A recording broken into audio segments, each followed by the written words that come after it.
ബോഡഗാവസ്കർ ട്രോഫിയിലെ നാലാമത്തെ മത്സരം മെൽബണിൽ വെച്ച് നടക്കുകയാണ്.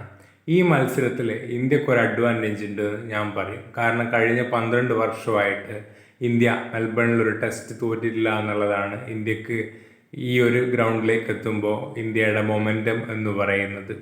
മെൽബൺ പാരമ്പര്യമായിട്ട് ഇന്ത്യ നന്നായിട്ട് സൂട്ട് ചെയ്യുന്ന ഒരു വെന്യൂ ആണ്. അതിന് കാരണം എന്താണെന്ന് വെച്ച് കഴിഞ്ഞാൽ നിങ്ങളുടെ പക്കൽ ഡിഫെൻസീവ് ആയിട്ട് ബോൾ എറിയാൻ വേണ്ടി പറ്റുന്ന 2 സ്പിന്നേഴ്സ് ഉണ്ടെങ്കിൽ തീർച്ചയായിട്ടും നിങ്ങൾക്ക് മെൽബണിൽ കളി പിടിക്കാൻ വേണ്ടി പറ്റും.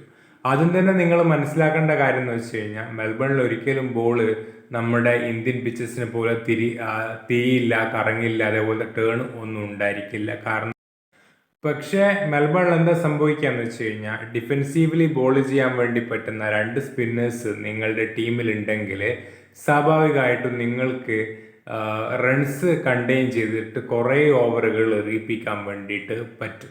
അപ്പം ബൗളേഴ്സിന് കൃത്യമായിട്ടുള്ളൊരു ബ്രേക്ക് കിട്ടുമ്പോൾ അത് മറ്റു ടീമിന് വലിയ അഡ്വാൻറ്റേജ് ആയിരിക്കും. പിന്നെ മെൽബൺ ടെസ്റ്റ് എങ്ങനെയാണെന്ന് വെച്ച് കഴിഞ്ഞാൽ നമ്മൾ കഴിഞ്ഞ ഗാബ ടെസ്റ്റൊക്കെ കണ്ടിട്ടുണ്ട്. ബാറ്റ്സ്മാൻ സെറ്റിലായി കഴിഞ്ഞു കഴിഞ്ഞാൽ റൺസ് ഇങ്ങനെ വന്നുകൊണ്ടേയിരിക്കും. 300, 400, 200, 327 ഒക്കെയാണ് ഇന്ത്യ കഴിഞ്ഞ തവണ ഗാബയിൽ ജയിച്ചപ്പോൾ ചേസ് ചെയ്തിട്ടുള്ളത്. പക്ഷെ അതൊരിക്കലും മെൽബണിൽ ഉണ്ടായിരിക്കില്ല. മെൽബൺ ഒരു സ്ലോ ട്രഡീഷണൽ ടെസ്റ്റ് മാച്ച് തന്നെയായിരിക്കും.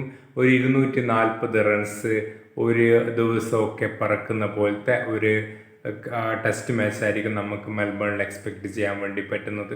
അപ്പം ഇങ്ങനെ ഒരു സ്ലോ ആയിട്ട് പ്രോഗ്രസ് ചെയ്യുന്ന ടെസ്റ്റിൽ നിങ്ങൾക്ക് ഡിഫെൻസീവ് ബോളിങ് ചെയ്യാൻ വേണ്ടി പറ്റുന്ന 2 സ്പിന്നേഴ്സ് ഉണ്ടെങ്കിൽ തീർച്ചയായിട്ടും അത് ഒരു ടീമിനെ സംബന്ധിച്ചിടത്തോളം വലിയ അഡ്വാൻറ്റേജ് ആണ്.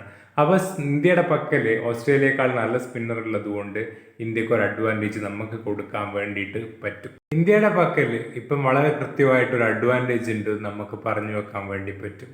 കാരണം ഓസ്ട്രേലിയ പ്രതീക്ഷിച്ചത് എന്താണെന്ന് വെച്ച് കഴിഞ്ഞാൽ ആദ്യത്തെ 3 ടെസ്റ്റുകൾ ഇന്ത്യക്ക് ഏറ്റവും കൂടുതൽ ടഫായിട്ടുള്ള 3 വെന്യൂസിൽ വെക്കുക.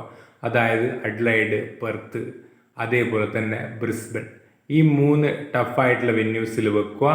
എന്നിട്ട് ഈ 3 ടെസ്റ്റ് കഴിയുമ്പോൾ തന്നെ പരമ്പരയിൽ 3-0, 2-1 ഇങ്ങനെ ലീഡ് എടുക്കുക എന്നുള്ളതായിരുന്നു. പക്ഷേ മെൽബണും സിഡ്നിയും ഇന്ത്യക്ക് അഡ്വാൻറ്റേജുള്ള 2 ഗ്രൗണ്ടായ ആണ്. അതുകൊണ്ട് തന്നെ പരമ്പര ഇപ്പോൾ 1-1 സമനിലയിലാണ്. അതുകൊണ്ട് തന്നെ ഈ മെൽബണിൽ ടെസ്റ്റ് മാച്ച് ജയിക്കാനും പരമ്പര ജയിക്കാൻ വേണ്ടിയിട്ടും ഇന്ത്യക്ക് നല്ല ഒരു ഓപ്പർച്യൂണിറ്റി കൈവന്നിട്ടുണ്ട്. മഴയുടെ ഭാഗ്യം ഇത്തവണ ഇന്ത്യ തുണച്ചു നമുക്ക് പറയേണ്ടി വരും. കഴിഞ്ഞ തവണ 2021 ജയിച്ചപ്പോൾ ആരൊക്കെ ടീമിൽ വന്നു അവരൊക്കെ നന്നായിട്ട് പെർഫോം ചെയ്തിട്ടുണ്ട്. അതേപോലെ തന്നെ ഇത്തവണ മഴയുടെ ഭാഗ്യം ഇന്ത്യയുടെ കൂടെയാണ് മെൽബണിലേക്ക് പോകുന്ന സമയത്ത്. മെൽബണിൽ ടെസ്റ്റ് മാച്ച് കളിക്കുന്ന സമയത്ത് ഇന്ത്യൻ ടീമിൽ എന്തെങ്കിലും മാറ്റങ്ങൾ വേണോ? തീർച്ചയായിട്ടും ഞാൻ 2 സ്പിന്നേഴ്സിനെ കളിപ്പിക്കും എന്നുള്ള കാര്യം ഉറപ്പാണ്. കാരണം ഞാൻ പറഞ്ഞല്ലോ, ഡിഫെൻസീവ്ലി ബോൾ ചെയ്യാൻ വേണ്ടി പറ്റുന്ന 2 സ്പിന്നേഴ്സിനെ എനിക്ക് അവിടെ ആവശ്യമുണ്ട്. അത് ഞാൻ എങ്ങനെയായാലും 2 സ്പിന്നേഴ്സിനെ കളിപ്പിക്കും. അപ്പോൾ 2 സ്പിന്നേഴ്സ് കളിക്കുന്ന സമയത്ത് ആര് പുറത്തേക്ക് പോകും എന്നോട് ചോദിക്കുകയാണെങ്കിൽ ഞാൻ ശുഭ്മാൻ ഗില്ലിനെ പുറത്തിരുത്തിയിട്ട് രോഹിത് ശർമ്മയെ നമ്പർ 3-ൽ കളിപ്പിച്ചിട്ട് ഗില്ലിന് പകരം വാഷിംഗ്ടൺ സുന്ദറിനെ കളിപ്പിക്കും. വാഷിംഗ്ടൺ സുന്ദറും ജഡേജയും കൂടി ടീമിലേക്ക് എത്തുന്ന സമയത്ത് എനിക്കൊരു ബാറ്റിങ്ങിൽ ഒരു എക്സ്ട്രാ കുഷ്യൻ കൂടി അവിടെ ലഭിക്കുന്നുണ്ട്. ഈ മെൽബണിലെ test match boxing day test match എന്നും കൂടി അറിയപ്പെടുന്നുണ്ട്. അതെന്താണെന്നും കൂടി ആദ്യം പറഞ്ഞേക്കാം. നമ്മൾ സമ്പാദ്യം ഒക്കെ കുട്ടികൾ ചെറിയ ചെറിയ കുടുക്കുകളിലും മറ്റും അവരുടെ പൈസ കൂട്ടിവെക്കുന്നത് നമ്മുടെ നാട്ടിലൊക്കെ കാണാറുണ്ട്.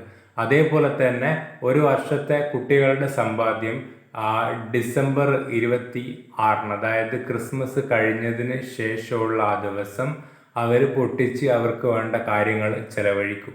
അപ്പോൾ ആ സമ്പാദ്യം ഇട്ട് വെക്കുന്ന പെട്ടിയെയാണ് ശരിക്കും എന്ത് പറയുന്നത്, ബോക്സ് എന്ന് പറയുന്നത്. അത് പൊട്ടിക്കുന്ന ദിവസമാണ് ശരിക്കും ബോക്സിംഗ് ഡേ എന്നറിയപ്പെടുന്നത്. ഇതിന് സെൻറ്റ് സ്റ്റീഫൻ ഡേ എന്നും കൂടി അവിടെ ഓസ്ട്രേലിയയിൽ പറയാറുണ്ട്. ഇതാണ് ബോക്സിംഗ് ഡേയുടെ ഒരു ചരിത്രം എന്ന് പറയുന്നത്. ഇതാണ് എൻ്റെ ഒരു അറിവിലുള്ളത്. അപ്പോൾ നിങ്ങൾക്ക് ഇതിലും ബെറ്ററായിട്ട് അറിയുമെങ്കിൽ കമൻറ്റ് ബോക്സിൽ എക്സ്പ്ലെയിൻ ചെയ്യും. ഞാൻ കുറച്ച് മുന്നേ പറഞ്ഞതുപോലെ തന്നെ മെൽബണിൽ നിങ്ങൾ ഫസ്റ്റ് ബാറ്റ് ചെയ്താലും ബോൾ ചെയ്താലും വലിയ കുഴപ്പമില്ല എന്ന് ഞാൻ എന്തുകൊണ്ട് പറഞ്ഞു എന്ന് വെച്ച് കഴിഞ്ഞാൽ മെൽബണിൽ ഒരു ആവറേജ് സ്കോർ നമ്മൾ നോക്കുകയാണെങ്കിൽ അത് ഫസ്റ്റ് ഇന്നിങ്സിൽ 289 റൺസും സെക്കൻഡ് ഇന്നിങ്സിൽ അത് 279 റൺസുമാണ്. 10 റൺസിൻ്റെ ഒരു വ്യത്യാസം മാത്രമേ നമുക്ക് അവിടെ കാണാൻ വേണ്ടിയിട്ട് പറ്റുന്നുള്ളൂ. എന്നാൽ മെൽബണിൽ തേർഡ് ഇന്നിംഗ് സ്കോർ ഒരു ആവറേജ് ആയിട്ട് എടുക്കുകയാണെങ്കിൽ അത് 184 റൺസ് വരും. ഫോർത്ത് ഇന്നിങ്സിൽ ഏകദേശം മെൽബണിലെ ആവറേജ് റൺസ് എന്ന് പറയുന്നത് 244 റൺസാണ്. മെൽബണിൽ ഇന്ത്യ കളിക്കാൻ ഇറങ്ങുന്ന സമയത്ത് എന്തുകൊണ്ട് 2 സ്പിന്നേഴ്സിനെ കളിപ്പിക്കണമെന്ന് ഞാൻ പറയുന്നത്, മെൽബണിന്റെ ചരിത്രം എടുത്ത് നോക്കുകയാണെങ്കിൽ ഏറ്റവും കൂടുതൽ വിക്കറ്റ് നേടിയിട്ടുള്ള 5 ബൗളേഴ്സിൽ 3 ബൗളേഴ്സ് എന്ന് പറയുന്നത് സ്പിന്നേഴ്സാണ്. അതിൽ നെയ്തൻ ലയോൺ ഉണ്ട്, ഷെയ്ൻ ബോൺ ഉണ്ട്, ട്രംപ് എന്ന് പറയുന്ന ഓഫ് സ്പിന്നർ ഉണ്ട്. ഇതുകൊണ്ടാണ് സ്പിന്നേഴ്സിന് കൃത്യമായിട്ട് ഒരു ഗ്രൗണ്ടാണ് മെൽബൺ എന്ന് ഞാൻ പറയുന്നത്. വിക്കറ്റ് എടുക്കാൻ വേണ്ടി പറ്റിയിട്ടില്ലെങ്കിലും ഡിഫൻസീവ് ബോളിങ്ങിലൂടെ കൃത്യമായിട്ട് പ്രഷർ നിലനിർത്താൻ വേണ്ടിയിട്ട് അവിടെ സ്പിന്നേഴ്സിന് സാധിക്കും. ഇപ്പം റീസെന്റ് ആയിട്ടും 2018 ഇന്ത്യ ഒരു ടെസ്റ്റ് മത്സരം ഇവിടെ വിജയിക്കുന്നുണ്ട്. ആ മത്സരത്തിന്റെ ഫസ്റ്റ് ഇന്നിങ്സിൽ ഏകദേശം 38 ഓവറുകൾ എറിഞ്ഞ രവീന്ദ്രൻ അശ്വിനും രവീന്ദ്ര ജഡേജയും കൂടിയിട്ട് ഏകദേശം 50 റൺസാണ് വിട്ടുകൊടുത്തിട്ടുള്ളത്.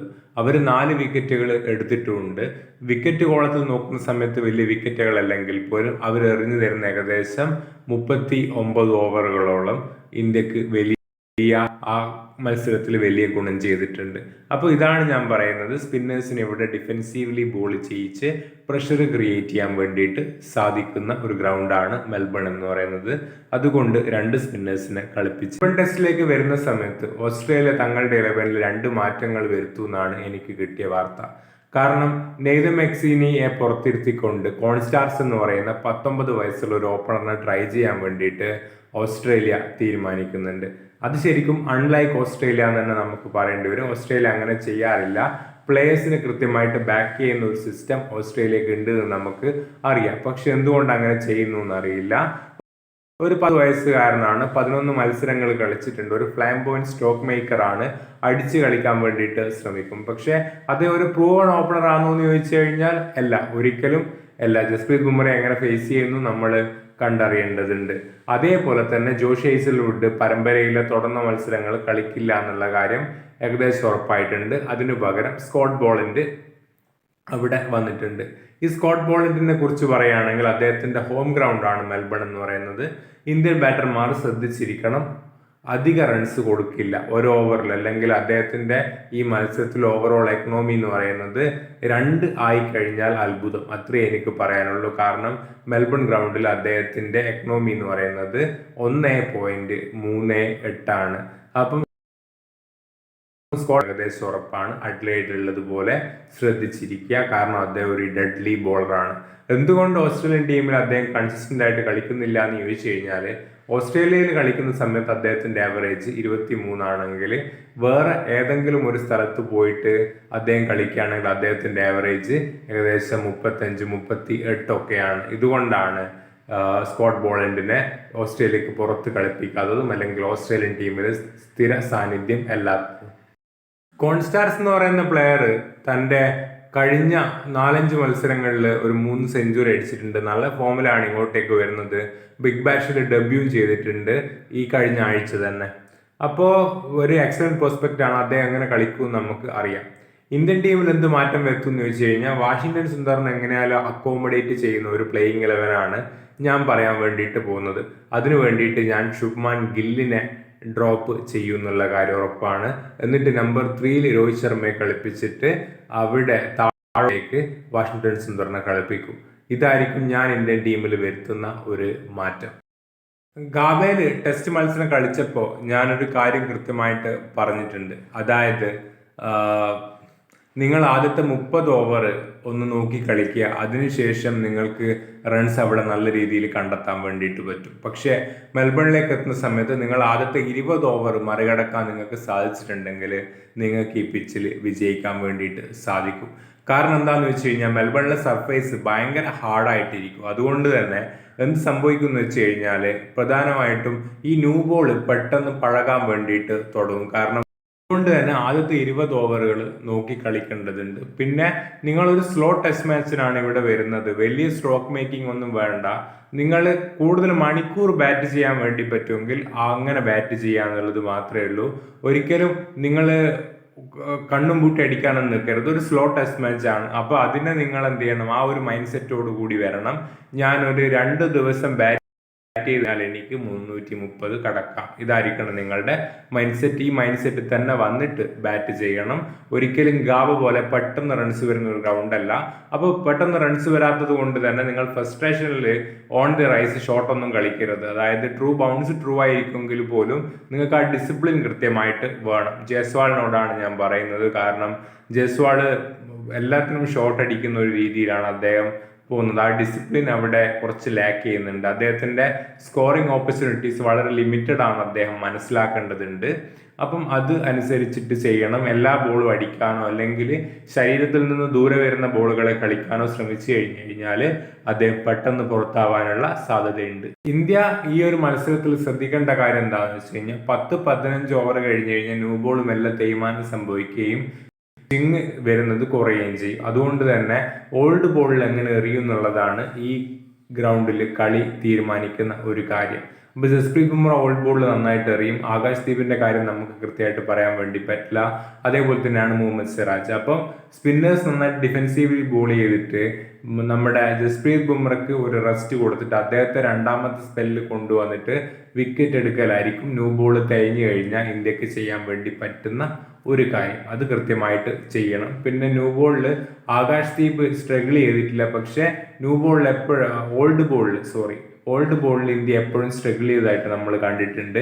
അഡ്ലൈഡിലെ ടെസ്റ്റ് ആയിക്കോട്ടെ അല്ലെങ്കിൽ ഗാബയിലെ ടെസ്റ്റ് ആയിക്കോട്ടെ നമ്മളത് കണ്ടിട്ടുണ്ട്. അപ്പോൾ ഓൾഡ് ബോളിൽ ഇന്ത്യ എങ്ങനെ എറിയുന്നുള്ളതാണ് നമുക്ക് ഈ ടെസ്റ്റ് മാച്ചിൽ കണ്ടറിയേണ്ടത്. ഈ മത്സരത്തിൽ ഒരു വിജയ ശതമാനം നമ്മൾ നോക്കുകയാണെങ്കിൽ ഓസ്ട്രേലിയക്ക് 55%, ഇന്ത്യക്ക് 45% വിജയ സാധ്യതയുണ്ട്. പിന്നെ കാര്യങ്ങൾ അത്രത്തോളം വഷളല്ല. നമ്മൾ ഇതിനു മുമ്പ് കണ്ടതുപോലെ ഇന്ത്യയുടെ ഫോമും മറ്റു കാര്യങ്ങളൊക്കെ കൺസിഡർ ചെയ്യുന്ന സമയത്ത് നമ്മൾ അഡ്ലൈഡിൽ നിന്ന് ബ്രിസ്ബെയിനിലേക്ക് എത്തുന്ന സമയത്ത് ഉണ്ടായിട്ടുള്ള ആ ഒരു വൈബല്ല ഇന്ത്യൻ ടീമിനുള്ളത്. കാര്യങ്ങൾ അത്രത്തോളം വഷളല്ല എന്നുള്ളത് നമുക്ക് വലിയ ആശ്വാസമാണ്. തീർച്ചയായിട്ടും ഇന്ത്യ ഈ മത്സരം ജയിക്കും. അതേപോലെ തന്നെ ഒരു കാര്യം പറയാനുള്ളത്, മെൽബൺ ആര് ജയിക്കുന്നു അവർ തന്നെ സിഡ്നിയിൽ ജയിക്കും. ഒരിക്കലും 2-2 എന്ന് പറയുന്ന സ്കോർ ലൈനിലേക്ക് പരമ്പര പോകില്ല. It should be 3-1.